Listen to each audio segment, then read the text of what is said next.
নিয়ে আর গোটা থাকতে পারবে না, এরকম করে হেঁটে হেঁটে যেতে হবে। কিন্তু রাম পিতা তো পুত্রের বেদনা কষ্ট বুঝতে পারে, তাই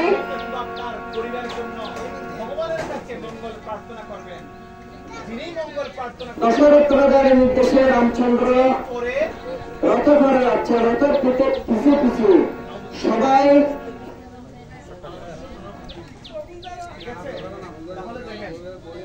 আমরা এরপর সমস্ত অযোধ্যার সব ভক্তরা রামচন্দ্র চন্দ্রের পিছনে পিছনে চলে যাচ্ছেন এবং যাওয়ার পর রাজ্যের সীমানা শেষ হয়েছেন। হওয়ার পরে তত রামচন্দ্র বলতেছেন মন্ত্রীও সাথে গিয়েছেন। তখন রামচন্দ্রকে বলতেছেন, রামচন্দ্র মন্ত্রীকে বলতেছেন, মন্ত্রী আমি তোমার থেকে একটা জিনিস চাইবো। হয়তো কি জিনিস? আমার ধর্মস্থানের মাটি 21 মাটি আপনার থেকে চাই। একথা বলার পরে মন্ত্রী 21 মাটি দিয়েছেন। তারা মাটি দেওয়ার পরে রামচন্দ্র বাবাকে নিয়ে সারু হয়ে গিয়ে জীবনভর 14 বছর পুজো করতে লাগবে জন্মভূমির মাটি। তারা আজকে বাবর বাবু এই স্থানে 2টি সন্তান জন্ম দিয়েছেন।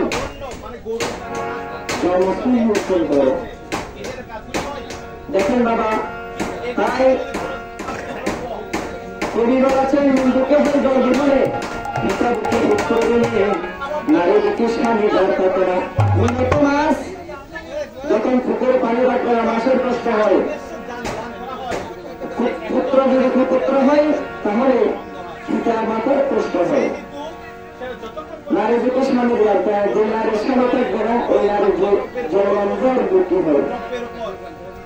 তাহলে আজকে সবকিছু দান করতেছেন যারা এখানে এসে বাবুর নিমন্ত্রণ খেতে এসেছেন, বিভিন্ন কথা বলতেছেন। বাবারে দেখেন আজকে তাদের বাড়িতে কিছু অন্নদানের আয়োজন করা হয়েছে। যারা এসেছেন আশা করে এসেছেন নিমন্ত্রণ খেতে বাদল বাবু না, আজকে তার বাদল বাবুর পুত্র যারা আছেন তারা কিছু অন্নদানের আয়োজন করেছেন। তারা হয়েছেন দাতা, আর যারা গ্রহণ করবেন তারা হয়েছেন গ্রহণকর্তা। অনেক মানুষ আছে প্রিয় বাড়িতে অন্ন গ্রহণ করে না কেন? হ্যাঁ, বিভিন্ন কথা বলতেছেন, এসে কান্না করতেছেন কার জন্য? বাদল বাবুর জন্য। কেন বাবা? জীবিত কালে তাকে তো চাওয়ার মামা ছিল না, এরকম বড় বড় আসেন। হ্যাঁ, এখন তোর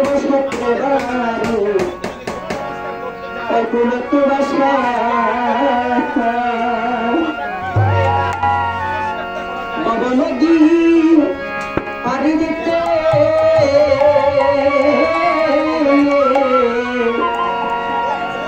নয়ার কোন আশার বন্ধু বাসা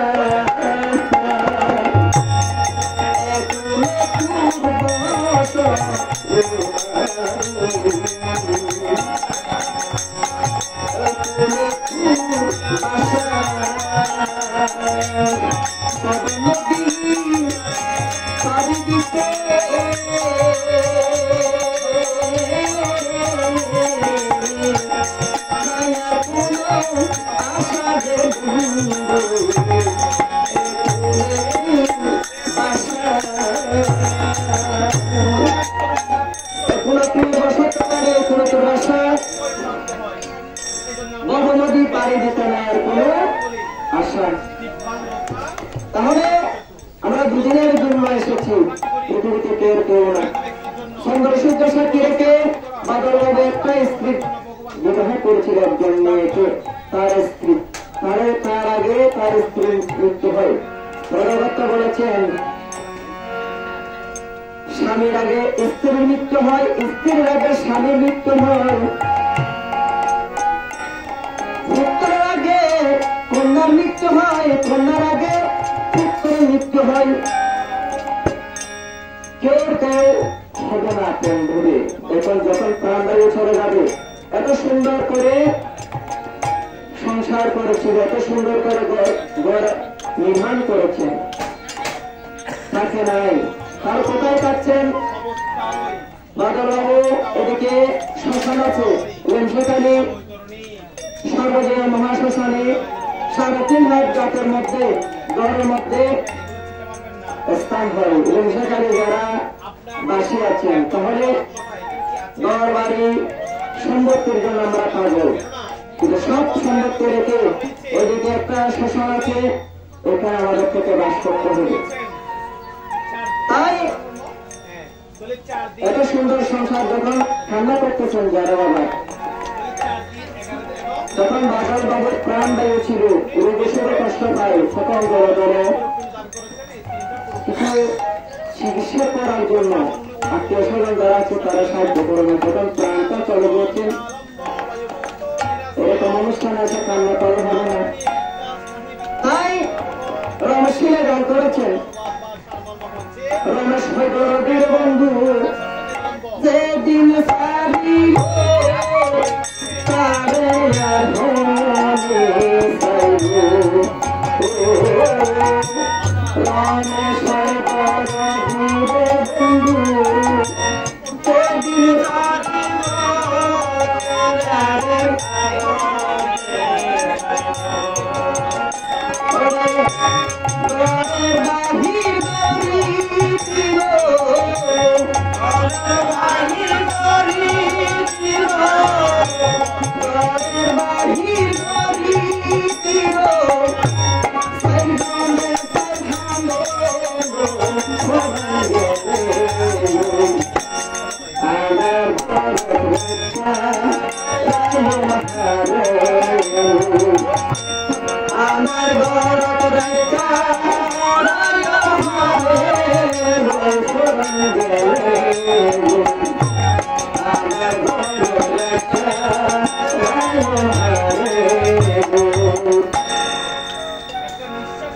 এগরের মধ্যে লাইট দিয়েছেন আলো দিয়ে থাকেন, কিন্তু 3.5 লাখ ঘরের মধ্যে কেউ আলো দিতে যাবে না। তখন আমাদের দিন বলছিলেন আমার গুরুভাই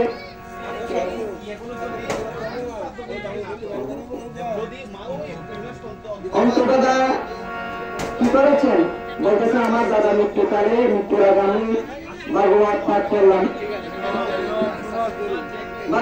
করলাম এবং ভাগবত পাঠ শ্রবণ করতে করতে তার মৃত্যু হয়।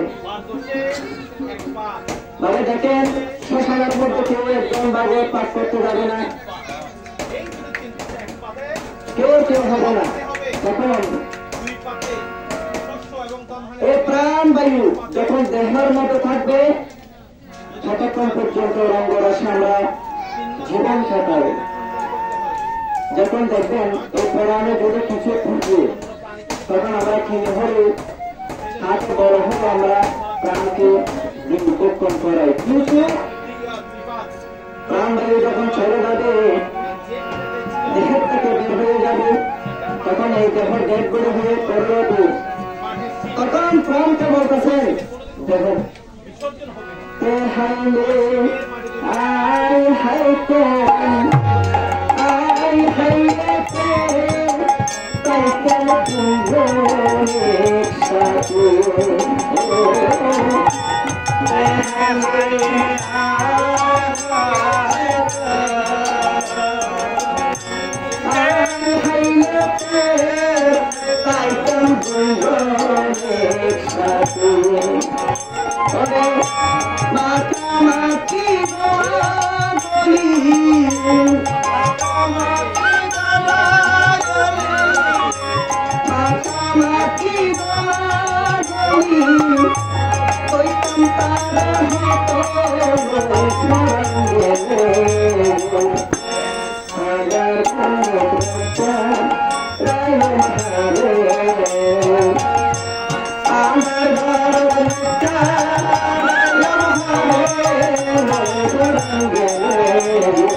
যতক্ষণ পর্যন্ত প্রাণটা কিছু করি, তখন প্রাণ লাগে চলে যাবে, তখন কিছু করতে পারি না। এত সুন্দর সংসার, এত আত্মীয় স্বজনকে বাদল বাবু কেউ বলে যায়নি। যে সন্তানকে 10 মাস গর্ভে ধরে নিয়ে জন্ম দিয়েছেন, যাওয়ার কালে তাকে পর্যন্ত বলে যায় নাই। তাই কথা বলেছেন জগর হালে মাতায়ানো গে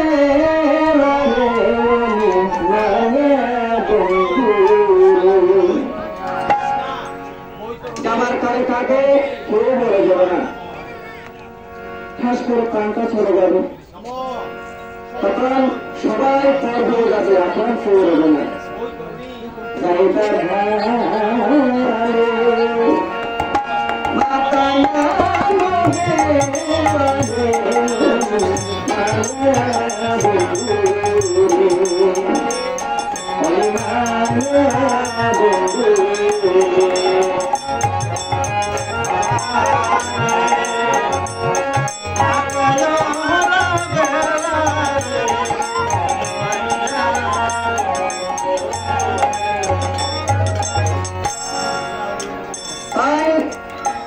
আমাদের তাকে কি করতে হবে? ধর্মকে ধারণ করে ভগবানের কাছে প্রার্থনা করতে হবে, যেহেতু এ বাদল বাবু যেন স্বর্গবাসী হয়, বৈকুণ্ঠবাসী হয়, প্রার্থনা করে আমরা তার জন্য যেন বৈকুণ্ঠবাসী হয়, স্বর্গবাসী হয়, প্রার্থনাটা আমরা করবো। এখন আমরা বাসিল গীতায় প্রবেশ করছি। জয়গুরু। ওম নমো ভগবতে বাসুদেবায়।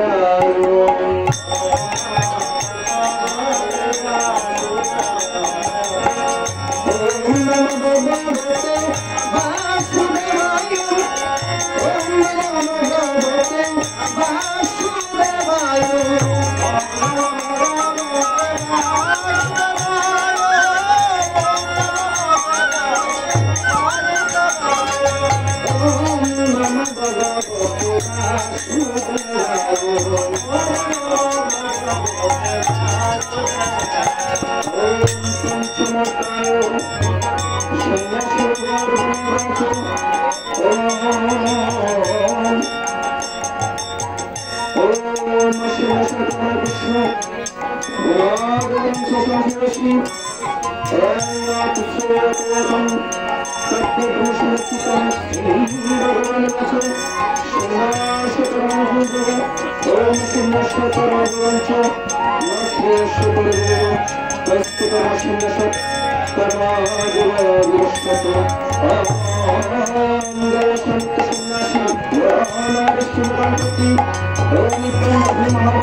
Indra దారులు బ్రహ్మణ్యమని సంగతపడితే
একমাত্র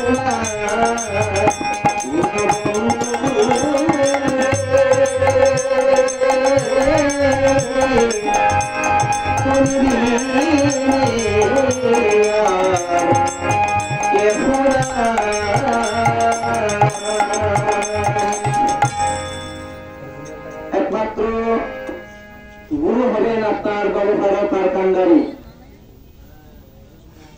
উপাসনায় বলেছেন ভবসাগর তারণ কারণ হে, রবি নন্দন বন্দন খণ্ডন হে। আমরা ভবসাগরের মধ্যে যারা যন্ত্রণা সংসারের মধ্যে ভোগ করি, তার রবিত্ব সূর্য। রবি নন্দ হয়েছেন ছেলে সন্তান, রবির দুটি সন্তান আছেন, একজন হয়েছেন শনিদেব আর একজন হয়েছেন চন্দ্রদেব। তা আমাদের প্রাণ যখন চলে যাবে একমাত্র যমরাজার হাতে যাবে। তাই গুরুদেবকে বলতেছেন ভবসাগর তারণ কারণ হে গুরুদেব, তুমি আমাকে ভবসাগর তারণ জ্বালানোর থেকে, আমাকে জ্বালার যন্ত্রণা থেকে আমাকে উদ্ধার করো। রবিনন্দ অর্থাৎ সূর্যদেবের সন্তান যমরাজার হাত থেকে আমাকে রক্ষা করো। কিন্তু আমরা উপাসনা বুঝি নেই বিদায়, বিভিন্ন শাস্ত্র বেদান্ত করি, কিন্তু সামান্য একটা উপাসনার বই বুঝি নেই। উপাসনায় স্বামী অদ্বৈতানন্দ পুরী মহারাজ এই উপাসনার বই লিখেছেন। তাহলে দেখেন উপাসনার বইয়ের মধ্যে একটা গান আছেন, গীতার গান। এটা হচ্ছে কি, আবার বাজাও তোমার পঞ্চজন্ম সুদর্শন দাঁড়ি, এসো এসো ঋষির কেশর আর বারো হারি। বহুদিন গত হয় কুরুক্ষেত্রে বনঞ্জয়, শুনেছিলাম তব মুখে গীতা অমৃত বাণী, কত পাপি তাপি হয়ে গেল তত্ত্ব কথা শুনি। তার কিসের কথা? একমাত্র গীতার কথা শুনি হাজারো পাপিত হয়ে গেছে। তাই বলতেছেন কত পাপি তাপি হয়ে গেল তত্ত্ব কথা শুনে। তাতে ব্রহ্ম শ্রম ধর্ম বুঝাতে বিধির মর্ম, জাগাও আবার মুক্ত ধর্ম সুপ্তরীর মাঝে, আমি জন্মি জানা তোমার নামে মরি তোমার কাজে। আমার ভিতরে ধর্ম রুকিয়ে আছেন। তাই এখানে একটা গীতা পাঠের আয়োজন করেছি। তাহলে যারা ভক্ত এসেছেন তাহলে এখানে গীতা পাঠটা কেন দেওয়া হয়েছে এটা বোঝার চেষ্টা করি না। এসে বিভিন্ন আলাপ আলোচনা করে দিয়ে একজনের সাথে একজন কথা বলি, দেখেন কথা বলার একটি কথা বলার কারণে দিই আমাদের শ্রীমদ গীতা পাঠে ব্যবহার করতে। তাহলে ধর্ম কথা কৃষ্ণ কথা যেখানে আলাপ কীর্তন যেখানে হয়, এখানে যদি আপনারা কথা বলে ব্যবহার করতেন, দেখবেন অনেকে বোবা হয়ে জন্মগ্রহণ করে, আরেকজনে আত্ম হয়ে জন্মগ্রহণ করে, অন্ধ হয়ে জন্মগ্রহণ করে। কেন? একমাত্র কর্মফলের কারণে। চোর ডাকাত যেখানে থাকে ওইখানে ভগবান শ্রীকৃষ্ণের জন্মগ্রহণ করতে হয়েছিল। তাহলে কোথায়? সংসার কারাগারে ভগবানের জন্ম হয়। 14 বছরের জন্য রামচন্দ্র থেকে বনবাস যেতে হয়েছিল একমাত্র কর্মফলের কারণে। আর আমরা তাই বলেছেন পাল্টে ব্রহ্মশ্রম ধর্ম বুঝাতে ব্যক্তিদের মর্ম, জাগাও আবার মুক্ত ধর্ম সত্যের এদের মাঝে। আমার ভিতরে যদি ধর্ম লুকিয়ে না থাকে, আজকে গীতা পাঠে এসে একজনের সাথে একজনের কথা বলতেন না। যখন একজন মানুষ মৃত্যুবরণ করে, অনেকের সনাতন ধর্মের মানুষের জানা না, শোনার সাথে সাথে কি বলতে হয়? বাদলবাবু মৃত্যুবরণ করেছেন, তখন আমার থেকে কি বলতে হবে? দিব্যাঙ্গকাঞ্চ গচ্ছতু, এটা বলতে হবে। এটা না বলে হ্যাঁ আশ্বাস করতে পারি। তাহলে আমার ভিতরে যদি ধর্ম লুকিয়ে না থাকে, আমরা অধিক অধিক অধর্ম করতাম না। ধর্ম লুকিয়ে আছেন বিদায় আমরা দিনে রাতে 24 ঘন্টা অধর্মের পথে চলি। তাই অদ্বৈতানন্দ পুরী মহারাজ বলেছেন কালকে ব্রহ্মশ্রম ধর্ম বুঝাতে বিধির মর্ম, জাগাও আবার মুক্ত ধর্ম সত্যের মাঝে, আমি জন্মি জানা তোমার নামে মরি তোমার কাজে। দাও শ্রদ্ধা, দাও ভক্তি, দাবের সেবায় অনুরক্তি, দাও প্রাণে নবশক্তি গীতার অমৃত। হে প্রভু, আমাকে জ্ঞান দাও, ভক্তি দাও, শ্রদ্ধা দাও, নব প্রাণে নবসত্যে গীতার অমৃত দিয়ে, কিসের অমৃত দিয়ে? গীতার অমৃত দিয়ে। আমরা তো সামান্য একটা উপাসনার গান বুঝি না, প্রার্থনা করার যে প্রার্থনার বই উপাসনা নিয়ে বেরি, এটা বুঝি না।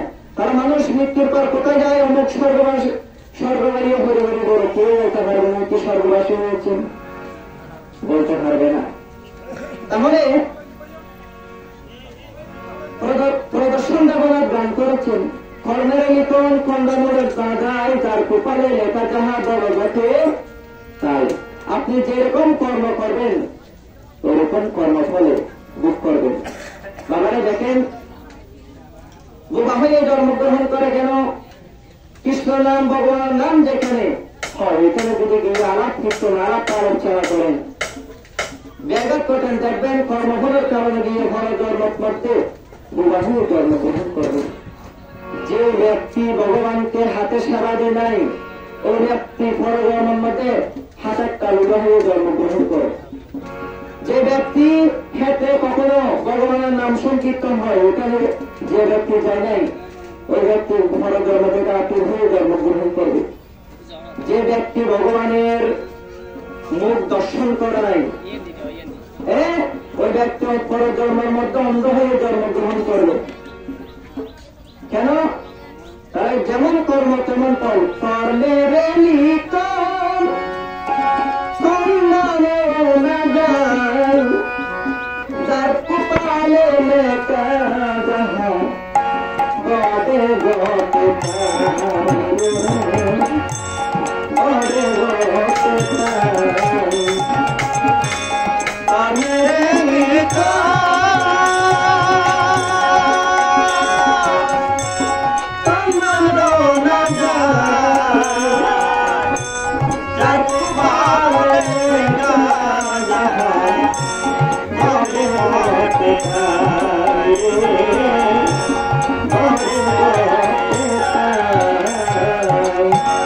কর্মের লিখন যার কপালে লেখা যাহা বলে বটে তাই। তাহলে কর্মের লিখন কিভাবে খণ্ডাবেন? যেখানে ধর্ম হয়, যেখানে নাম সংকীর্তন হয়, ভগবানের গুণ কীর্তন হয়, ওখানে গিয়ে আপনার থেকে ভগবানকে মনে মনে বলতে হবে, ভগবান আমি তো 84 লক্ষ জমি ভ্রমণ করে মানব দেহ পেয়েছি, তাহলে এই মানব দেহের মধ্যে আমার তাকে কি করতে হবে? অন্তত আমাকে একটু উদ্ধার করে নিয়ে এ কথা বলতে হবে। একটু চিন্তা করেন, আমরা একটু মনের বাড়তে ছেড়ে তারা, কেননা এই মনের বাড়তি ভগবানের সামনে আগুন দিয়ে জ্বালিয়ে দেবেন। যতক্ষণ পর্যন্ত মোমার সুতে শেষ না হচ্ছে ততক্ষণ পর্যন্ত একটু কথা বলিও না। হ্যাঁ, শুরু মনে জন্মাতে হবে। তখন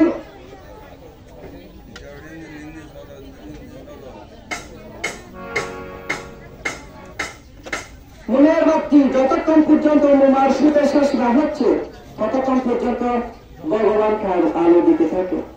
আর আমরা দেখবেন দলির সময়, কীর্তনের সময় দলি একটি দলিকে 2 ঘন্টা ধরে সময় দিই, কিন্তু আমরা 2 ঘন্টা বসে না আসেন কীর্তন শ্রবণ করতে পারি না।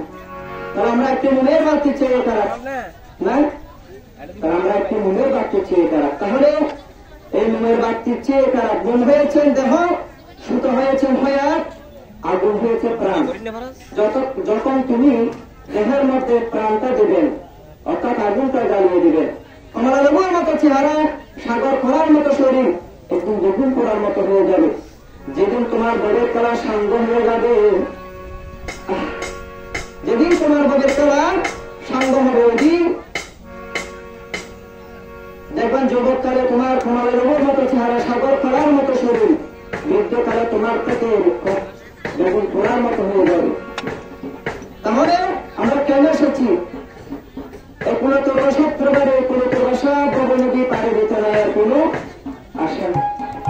দেখবেন বাবা, এই গীতা কুরুক্ষেত্রের মাঠে রচিত হয়েছে। 18 দিন যুদ্ধ হয়েছে, 18 দিনের যুদ্ধের মধ্যে 18টি অধ্যায় হয়েছে। তারা 18টি অধ্যায়ের মধ্যে কুরুক্ষেত্রের মাঠে কেটেছিল যিনি বড়পাড়ের পারকান্ডারি গুরু দ্রোণাচার্য বিশ্ব কর্ম এবং ধর্মের যুদ্ধে স্থির ফরমান হয়েছেন যুধিষ্ঠির, যিনি বিশ্ব ব্রহ্মাণ্ডের অধিপতি ভগবান শ্রীকৃষ্ণ পর্যন্ত কুরুক্ষেত্রের মাঠে উপস্থিত ছিল। কিন্তু এত বড় বড় মহারথীগণ থাকতে কেন ভগবান শ্রীকৃষ্ণ একটি অন্ধ মানুষ দিয়ে দিতে শুরু করেছেন? অর্থাৎ প্রথম অধ্যায়ে প্রথম ছিল ধৃতরাষ্ট্র বাক্য।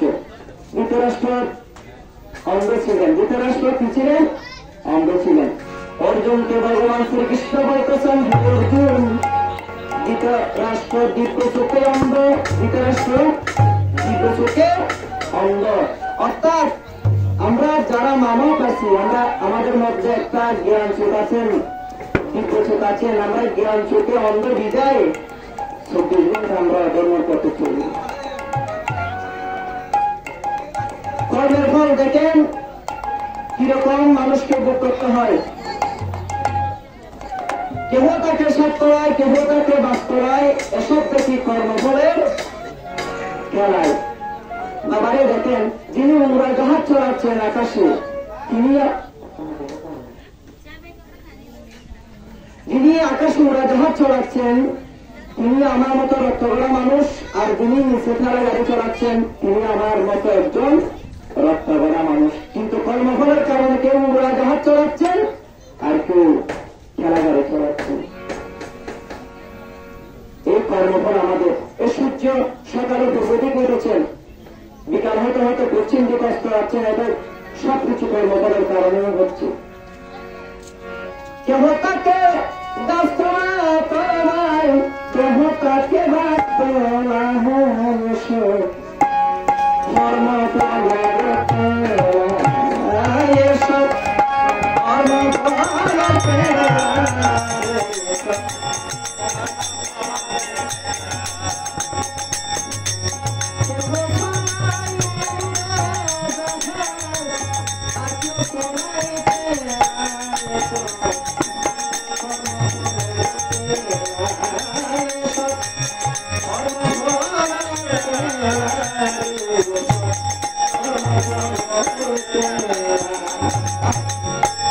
দেখেন সকালবেলা রাজা ফকির সঙ্গে বেলা। অনেক আছেন আমাদের কুতুবদিয়া সনাতন ধর্মের, আগে আজ থেকে 20 বছর 30 বছর আগে টাকা পয়সা বন্ধুরূপ নিয়ে নামি দামি মানুষ, কিন্তু বর্তমান যুগ এখন নাই। কেন? সকালবেলার রাজা যে ফকির সঙ্গে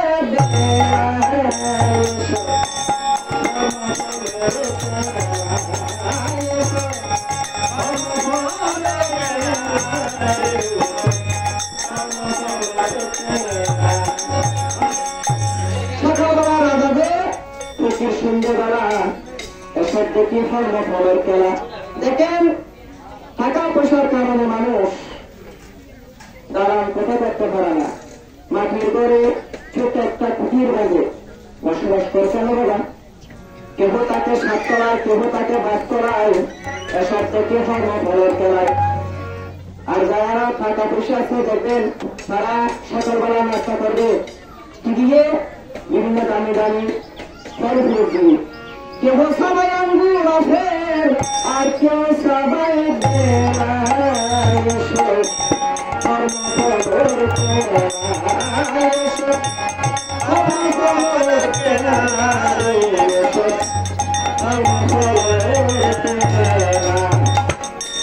কেউ বেনারসি শাড়ি পরবে, কেউ শাড়ি, কেউ ভাবে জিন্সের প্যান্ট, কেউ ভাবে সারা, এসব দেখে কর্মফলের খেলা। তাহলে যাবে দেখে